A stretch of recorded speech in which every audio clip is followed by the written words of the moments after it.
ડભોઈ તાલુકાના નીચાણવાળા ગામોમાં ઢાંઢરના પાણી ભરાયા। દેવ ડેમના પાણી ઢાંઢર નદીમાં આવતા ડભોઈ તાલુકાના 5 ગામો સંપર્ક વિહોણા થયા। બનૈયાથી અંબાવ વચ્ચે ગત વર્ષે જ નિર્માણ પામેલા મોટા નાળા પર પાણી ફરી વળ્યા। પરિણામે બનૈયા, અંબાવ, રાજલી, અંગુઠણ અને નારિયા જેવા ગામો માર્ગ સંપર્ક ખોરવાયો।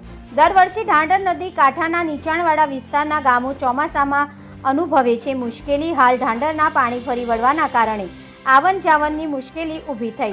રોજિંદા વ્યવહાર સહિત કામકાજ અર્થે આવન જાવન કરતા લોકો પણ તકલીફમાં મુકાયા।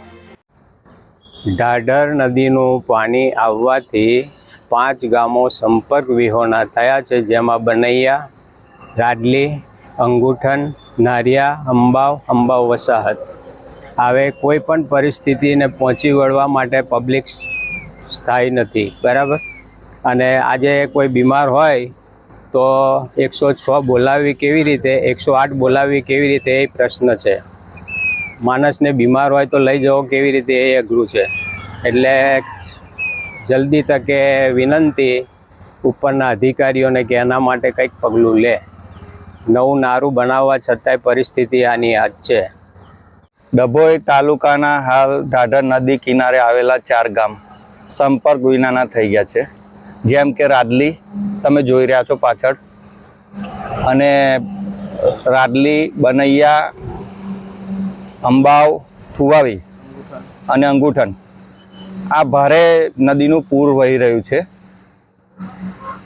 અને અવર જવર કરવા માટે છોકરાઓને સતત તકલીફ પડી રહી છે અને સંપર્ક બિલકુલ તૂટી ગયો છે। હવે ત્યાં પૂરની પરિસ્થિતિ કેવી છે એ કોઈને ખબર નથી।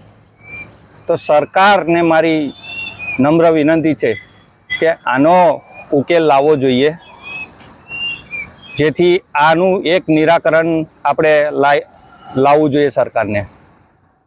દર વખતે એવું થાય છે? દર વખતે આ પ્રોબ્લેમ રહે છે। આ એક વારનો પ્રોબ્લેમ નથી। ગઈ વર્ષે બી અમે છે ને ભીલાપુર રાત્રે અમે સૂઈ રહ્યા હતા અને સવારે અમે ચાલતા ઠેઠ રેલવે ફાટકે અમે અંબાવ ગયા હતા। ગયા વર્ષની વાત છે। એટલે આ દર વર્ષનો પ્રોબ્લેમ છે, આ એક વર્ષનો નથી।